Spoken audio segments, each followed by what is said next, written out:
Hey, hey, hey, today is National Bow Tie Day. Yes, National Bow Tie Day. And of course, I'm not wearing a bow tie. The only time I've ever worn a bow tie is when I've worn tuxedos. I can't imagine. Now I'm 99.9% positive the only time as an adult I wore a bow tie was with a tuxedo. Maybe as a small kid I did. But I don't know how you feel about bow ties. But I do know one thing, and that is the Daily Dope is in the air.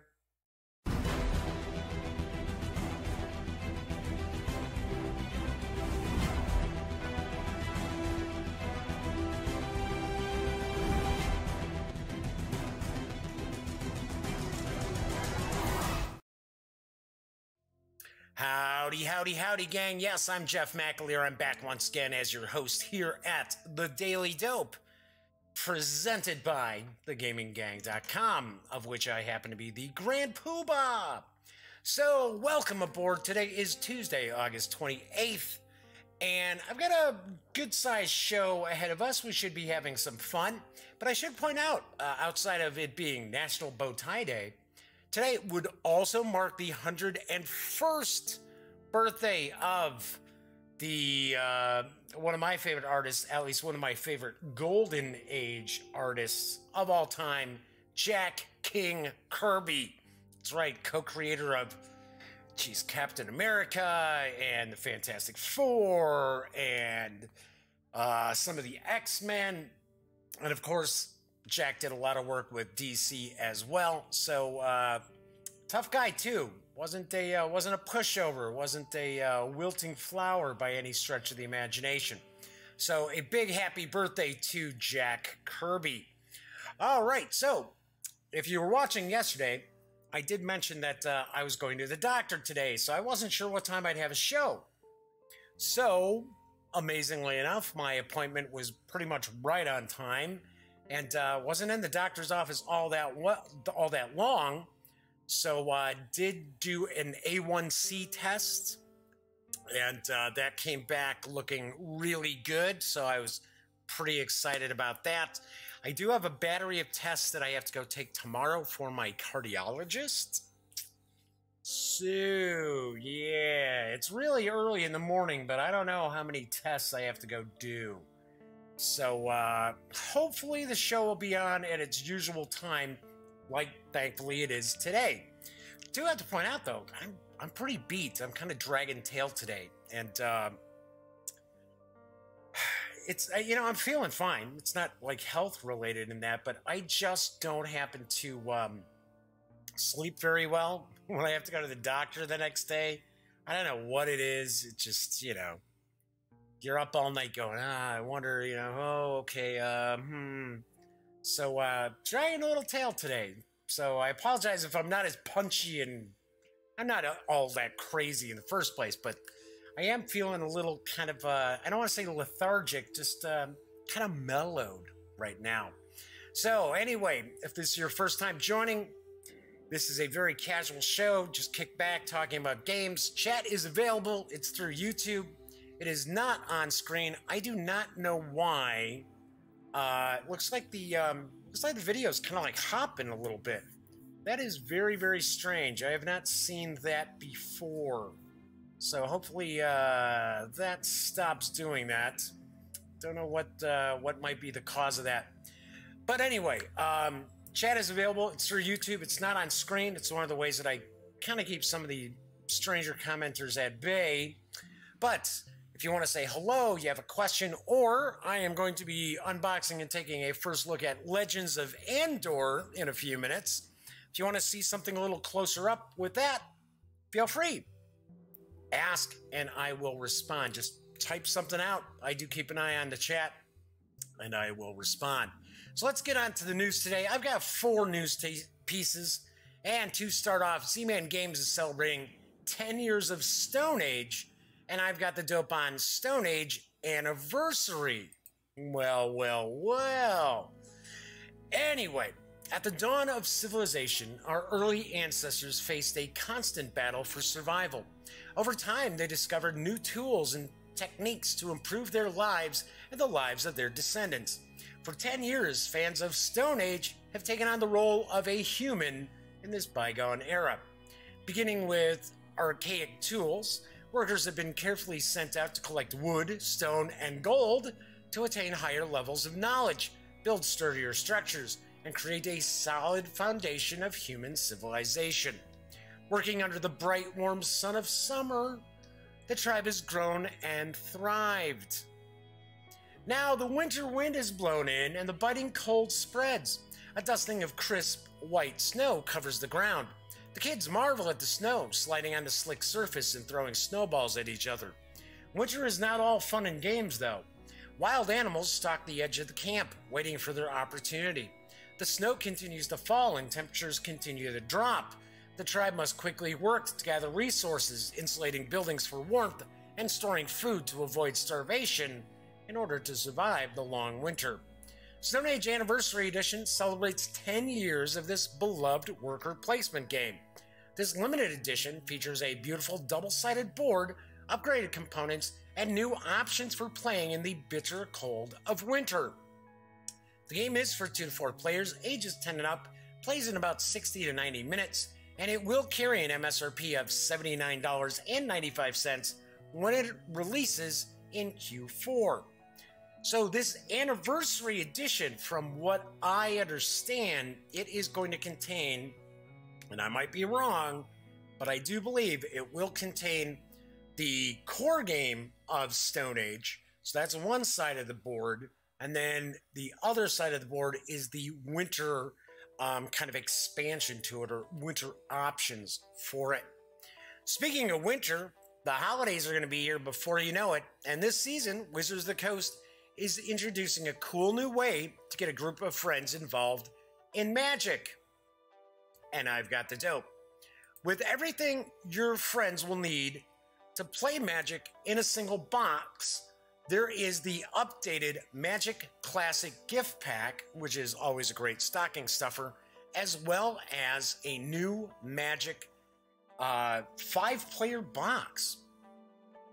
Imagine this scenario. A group of friends, maybe a monthly board game group, stop in to look for something new to try out, something they can all pick out, learn, and enjoy together. Happens all the time, but rarely are store owners able to hand them something Magic related, which is a shame because Magic is awesome. It's their words, not mine, although I do like Magic, don't get me wrong. Magic Game Night is for those gamers. It's an out-of-the-box introductory multiplayer Magic experience in a way similar to Planeswalker decks, but for multiplayer. Magic Game Night contains 5 pre-constructed decks, 1 of each color, and each of the 5 decks comes with an exclusive card. These cards and any other reprinted cards not already in Standard are not Standard legal. The Game Night package will carry an MSRP of $39.99 when it arrives on November 16th. Wizards of the Coast is also updating the gift pack for this holiday season. This new gift pack will contain 4 core set 2019 boosters, 5 premium lands, a spin-down die, what we like to call a 20-sided die, and for the first time, 5 creature cards exclusive to the gift pack. Those 5 cards will be aimed at the Planeswalker deck level and will be considered part of the 2019 core set for legality and rotation purposes.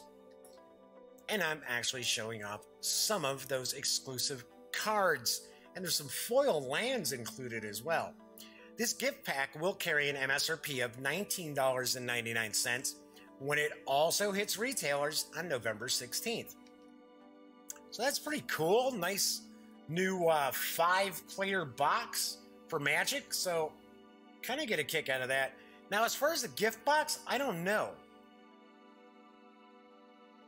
I thought I recall that last year, the gift box that Magic did, excuse me, didn't actually go over all that well. Now, maybe I'm wrong. Maybe I'm not remembering this correctly, but I seem to recall that game stores were saying, I mean, they were selling, but they weren't selling in the sort of numbers that the stores had hoped for.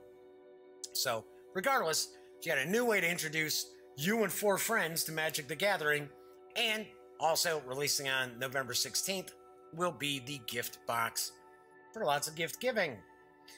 Anyway, Fantasy Flight Games. Told you, I'm a little out of it today. Fantasy Flight Games will be releasing the strategic card game Heroes of Terranoth later this year, and I've got the dope. Every hero has a story to tell. Order your own copy of Heroes of Terranoth at your local retailer or online through our website today. Okay, how about telling us about it? Oh, here we go. In Heroes of Terranoth, the realm has been plunged into darkness. In the land of steel, goblins ravage the countryside and terrorize innocent travelers. In the free cities, an ancient bloodguard causes chaos.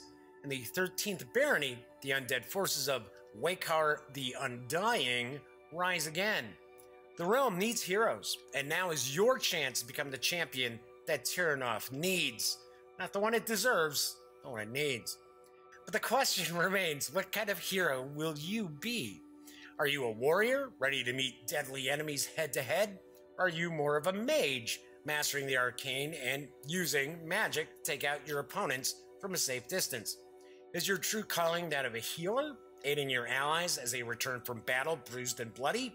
Or are you a scout, trekking out before your party to scope out dangers ahead?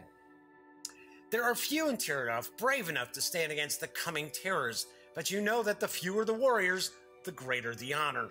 Should you choose to accept your quest and dive into the dungeons of the realm, you can be certain you will not be the same when you return. But those who stand idle will think themselves cursed. All right, that's a little Shakespearean there, right? When they hear the songs of your tales, fame and glory are yours for the taking. Will you seize your chance? Will you? Heroes of Terranoth is slated for a Q3 release. It's for 1 to 4 players. It is a co-op game for ages 14 and up, plays in around 45 minutes, and will carry an MSRP of $39.95. Not too shabby. Seems like a pretty good sized box. A lot of cards in that for pretty much an MSRP of $40. So could be pretty interesting. Kind of an oddball way for them to promote the game, though. Sort of like, will you take up their mantle? And it's like, come on, guys, it's a game. It's not even a role-playing game, so you get a little too invested there. Hey, but speaking of Fantasy Flight, if you're a fan of the Lord of the Rings living card game, then you'll be interested in the newest developments for the digital edition. And here's the dope. Asmodee Digital and Fantasy Flight Interactive today, yes, that's right, today, launched the Lord of the Rings living card game into early access on Steam for PC and Mac. The early access release is currently available as a single-player-only experience and will feature cooperative play in the months to follow. Early access is open to players who have purchased one of the 3 Founders Packs, the Shire Pack, priced at $7.99, the Steward of Gondor Pack, priced at $15.99, or the Istari Pack, priced at $29.99. Each of these Founders Packs come with a suite of cards, in-game currency, and custom cosmetic items that will start adventurers off on their quest through Middle-earth. Players can opt to buy all 3 Founders Packs in a bundle as the Mithril Founders Pack bundle for $47.99. We're incredibly excited to bring this adaptation of the original tabletop game to life in early access, stated Timothy Gerritsen, head of studio for Fantasy Flight Interactive. This is just the beginning as we add new play modes, new adventures, and explore the incredibly rich world and characters of Middle-earth. The Lord of the Rings living card game tasks players with leading a fellowship of 3 heroes through a series of narrative campaigns across Middle-earth as they face off against the dark forces of Sauron. Players will forge their own fellowships and build decks comprised of ally, event, and equipment cards to face challenges that test their spirit, lore, tactics, and leadership. Have to say that it's been a long time since I played the Lord of the Rings living card game. Gosh, that was back when I lived in Arizona back the last time when I played it. But I enjoyed it. I thought it was pretty interesting. I actually enjoyed it more than I did the Call of Cthulhu living card game. which is surprising because anybody who watches The Daily Dope or goes to thegaminggang.com already know I am a big Lovecraft fan. Say Lovecraft, say Cthulhu Mythos, I come running. But I did like the Lord of the Rings living card game quite a bit more than I did the Call of Cthulhu living card game. All right, so pretty quick on the news today. Kind of zipped right on through that. So, what's coming up on the shows for the rest of the week and into next? Let me let you know. So, on tomorrow's show, I will be reviewing Black Orchestra from Starling Games. And I know it's War Game Wednesday. This is not a war game per se, but I think it is of interest to the war gamers out there and historical gamers out there, because each of the players are cooperating together to try to assassinate Hitler. So, pretty interesting stuff. On Thursday's show, I will be reviewing the core rulebook for Warhammer 40k Wrath and Glory from Ulysses North America. So that is on the Thursday show, because I like covering RPGs on Thursdays. On Friday, I'm going to crack open War Chest from AEG Games. Oh yeah, my friends at Alderac Entertainment Group. This is an abstract sort of war game for 2 or 4 players. I did see a little bit of demoing of it at Gen Con. Looks pretty interesting and pretty easy to learn. So that is on Friday's show. On Monday's show from USAopoly, I will be unboxing and taking a look at Samurai Jack Back to the Past, which I'm not sure if this is out yet. It might be out or it might be on the horizon, but we will be taking a look at that. And then on Tuesday's show, I don't have it down here. On Tuesday's show, I will be reviewing Tiny Epic Zombies from Gamelin Games. So that's what's on the horizon. Anyway, I know folks are tuning in because they want to check out Legends of Andor. I kept saying that I thought this game came out in like 2016. No. Came out in 2012, Jeff. Hey, but it's new to me. Anywho, Legends of Andor from KOSMOS Games is designed by Michael Menzel with artwork provided by Michelle Keonley, taking a guess, and Michael Menzel. Released in 2012, the game is for 2 to 4 players, ages 10 and up, plays in around 60 to 90 minutes. I do believe it's a co-op game.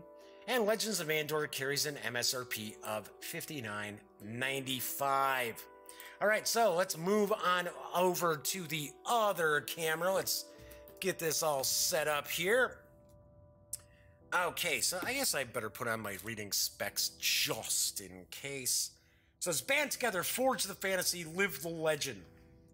So it did win, Legends of Andor did win the 2013 Kinderspiel de Jahres, which is the connoisseur's game of the year. So it's kind of like a gamer's game of the year. So let's flip this on over. Let's take a look at the back. You know what? Let's cut down on some of the glare and let's get rid of the shrink wrap here. There we go. All right, so it says Andor needs you. The land of Andor is in danger. From the mountains and forests, enemies are advancing toward the castle of Old King Brandor. Only your small band of heroes stands in their way. Will you succeed in defending the castle and protecting Andor? Legends of Andor is a cooperative board game for 2 to 4 heroes. Live legendary tales as you unite to battle ever-encroaching enemy forces. After the first legend, more fantastic adventures ensue. You must find the witch and obtain a medicinal herb to cure the sick king. Help the prince repel the evil powers of the dark mage. In the ancient mines, you seek out precious gemstones and uncover grave dangers. And finally, you must pit your skills against the mighty dragon, awakened from an age-old slumber. Can you triumph against these challenges? Only if you work together will you have the strength to be true heroes of Andor. So it looks like they're talking about there's a quick start guide in here. So nice. I did not realize there's like 5 adventures in this. Now this is the first game of a series. So there are actually 3 games out there, and I believe the third one, like the final game in the trilogy, I think came out last year, or I don't think it was this year, but it's supposed to be pretty popular. And it, Lily DeSisto was kind enough to actually give me this review copy when I was at Gen Con, when I did an interview with her. So I guess they just wanted to kind of kick the tires on my coverage. So let's move some of this stuff out of the way, and let's kind of get into the rules here. So here we've got a reference. It says reference manual. So we've got 8 different heroes, 28 creatures, gold tokens, poison, farmer tokens, equipment, small cards, other figures. So here's an introduction. What is this game about? How do you play it? The heroes are trying to protect the land of Andor from evil creatures and complete other exciting quests. Game is played in 5 legends. For each legend, there's a set of large legend cards. So, oh, there's a quick start guide over there. Okay, so it's talking about how does the game continue after legend number 1. Talking about the hero board, heroes' actions. Oops. Free actions, passing. Talking about the creatures, the time track, sunrise box, legend track, equipment board, the articles. I guess articles are talking about kind of like equipment, other important game elements, and easy play option. Easy bake oven option, what? Nope, just easy play option. So all in all, it's just 8 pages here, so not much for you to have to go through there. Then we got a quick start guide, which is all of 4 pages. So before setting up the game, the hero board. So it's showing the hero board, the heroes move. Game starts now. Heroes play together as a group. Additional preparation for part 2 of the introductory game. There's the time track. And the sunrise box. Huh. Interesting. Okay, so it looks like we've got some punch boards here. So we've got punch boards for 8 heroes. So I'm going to guess we've got male heroes on one side, Cram and Lefardus. So we've got a dwarf and a wizard. And then I bet you if we flip these over, female characters, yep, there we go. Bait and Ira. So we've got those, and we've got the different tokens. There's standees for these that will take a peek in a sec. I just had taken them out. So we're showing, so we've got different dice pools, almost, it looks like. Green, blue, yellow, purple. So right here. Okay, so got the equipment board. Looks like we got some gold tokens here. It's like little wells. It's like +3. Okay, looks like these are letters of some sort. Messages. Okay, now we've got a battle board. So we've got the battle board here. So we got that. Looks like we got another. Looks like some equipment. Got a big dragon. It looks like we're gonna put together here. That's cool. So you actually slide the wings into the dragon. So it looks like we've got some potions, flasks, shields, bows. I think these might be supposed to be gems. Helmets. I don't see any swords. Yeah, dual-sided here. Yeah, a bird. That's kind of... Oh, it's a falcon. There we go. It's got that. Now it looks like we've got some monsters here. Yep, so we got the various different monsters. Looks like this is almost like a tower here. Kind of upside down, but or like a keep. Then we've got, looks like these are monsters here. Looks like these tiles here, kind of, they're probably face down, and you pull it because it says, place one troll on space 36. Place one ward rack on space 67. Place one medicinal herb token face down on space 61. So we've got these different characters here.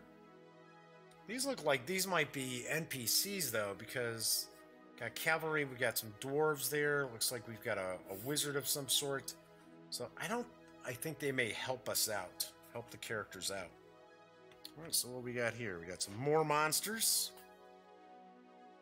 Then we've got fog, gold, merchant, the well. Yeah, there we go. Those wells is what we saw before.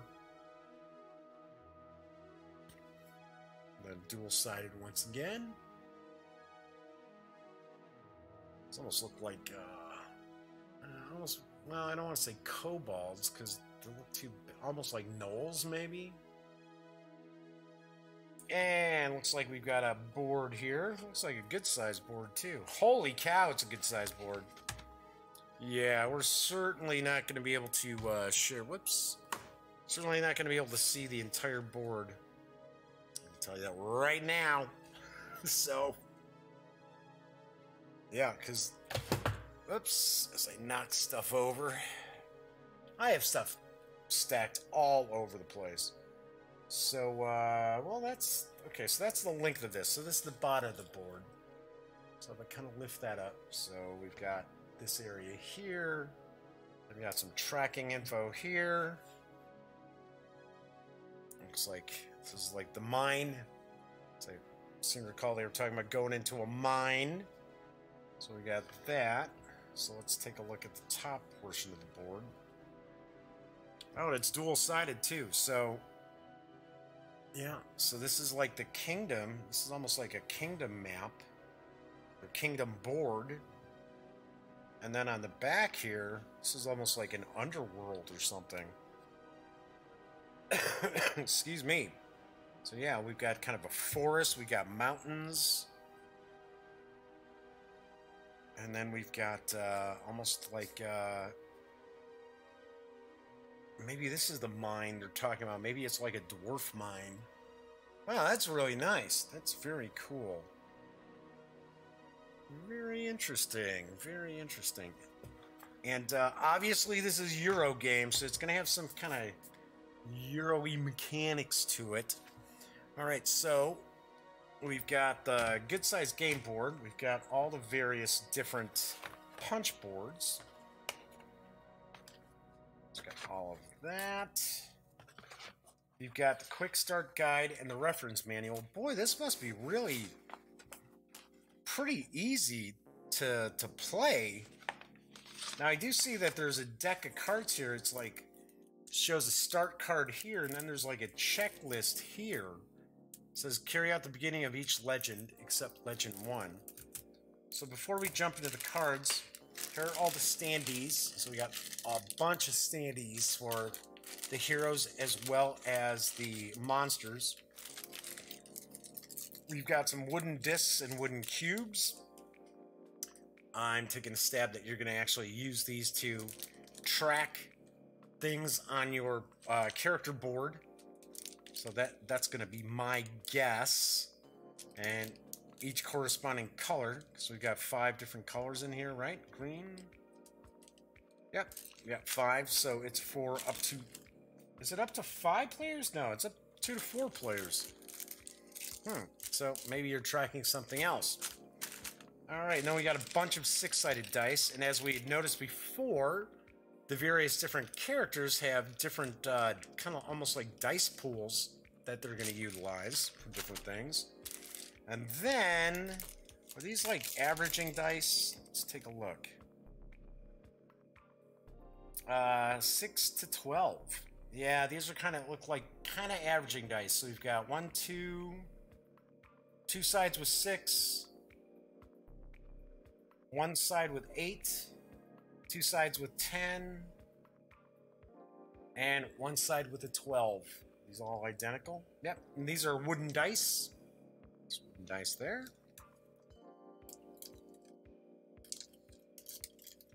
Okay, and then we've got... Alright, let's see if we can actually get this to pull off. Yay! So it says start card. It says only require in the introductory game. Sudden screams echo through the countryside. They're coming! The Gors are moving in the gray of dawn, and Rightburg Castle is in danger. It says place Gors on spaces 16, 22, 23, and 24. Regardless of whether or not a hero is standing on any of those spaces. So I guess these are the Gors. So let's see. Are we supposed to... Oh, yeah. Looks like these go in order? No, maybe not. Let's take a look. Okay, so they all have different... Well, they don't all have different backing. So we got different backing here. Got different backing here. Okay, so we got this backing here. Then we got this green one, almost like tentacles. And then we've got backing where it's like a sealed message. So let's see what some of these say. Fate. Okay, so these are all fate cards. So I was gonna say, I was hoping it's not a game where it's like some of these escape room games that you'll run across, where it's like a deck of cards, and you just go from, you know, you don't shuffle up the cards or anything. It's in the exact order it's supposed to be, and you kind of flip through, which basically means you get to play the game once, and then that's it. Then you're gonna be done.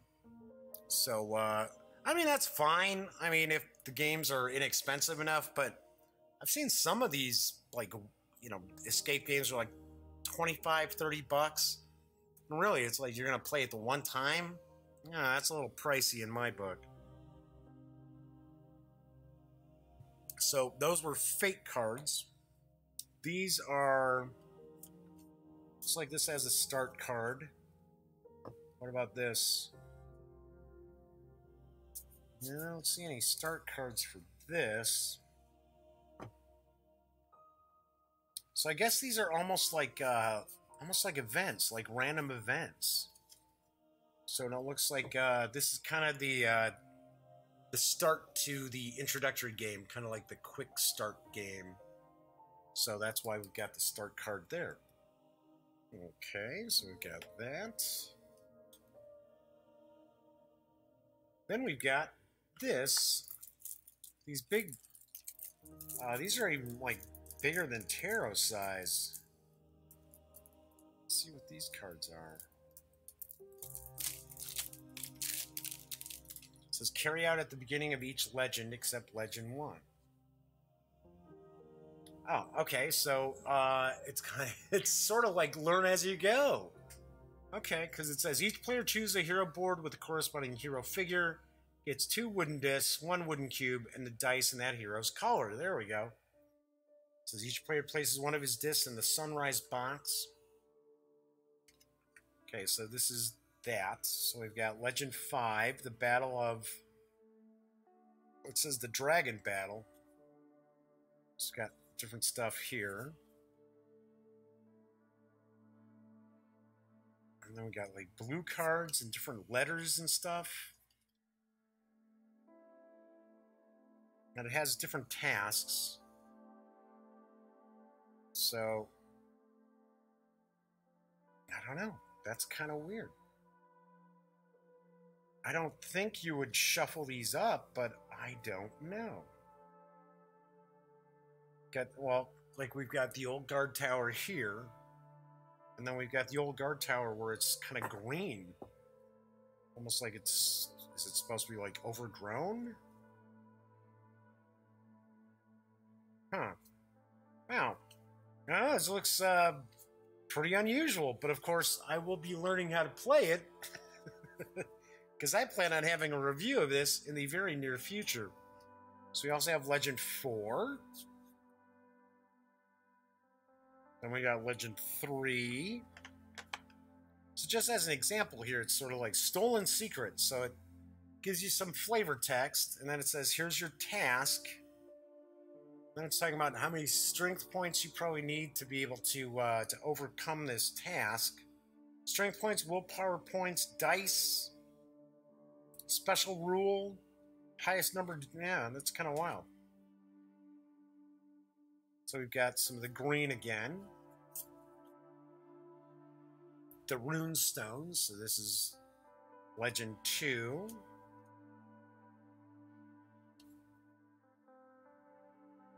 Healing of the King. And then this is the Arrival of the Heroes.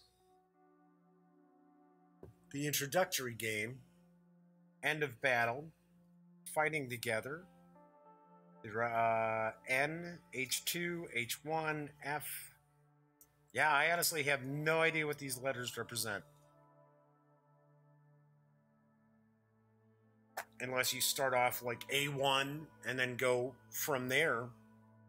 I don't know. Kind of interesting. It's certainly different. I'll tell you that much. All right, so we've got the large cards here. We also have the various decks of cards there as well as all the dice and the standees, as well as all the punch boards and the board. And that is what we find when we take everything from Legends of Andor outside the box. So, as I mentioned before, Legends of Andor has been around since 2012. It is a cooperative game for 2 to 4 players, ages 10 and up, and plays in around 60 to 90 minutes. Legends of Andor does carry an MSRP of $59.95 from KOSMOS Games. So, I will be doing a review in the very near future for Legends of Andor. I like the artwork. Looks interesting. Looks very Euro-ish too, which with fantasy games and that, it's not usually the case. So, I'm interested in checking this out. So, that is it for today's show. So, when you're not watching videos on the Gaming Gang channel, be sure to go visit thegaminggang.com for all the latest in gaming news, reviews, comics, movies, TV. Come on, by now you know the drill. Get your geek on at thegaminggang.com. As I mentioned, I do have those tests I've got to take care of in the morning tomorrow. If the show's not going to be on at the usual time, I will give people a heads up on Twitter, but I think we should be all right. So, and once again, tomorrow I will be reviewing Black Orchestra from Starling Games.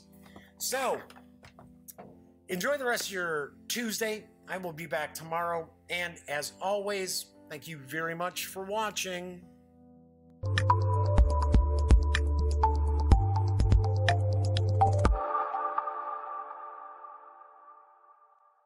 Thanks again for watching The Daily Dope, presented by The Gaming Gang.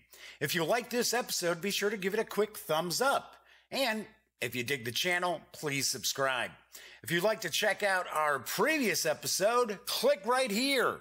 And if you want to check out a somewhat randomly selected episode, give a click right down here.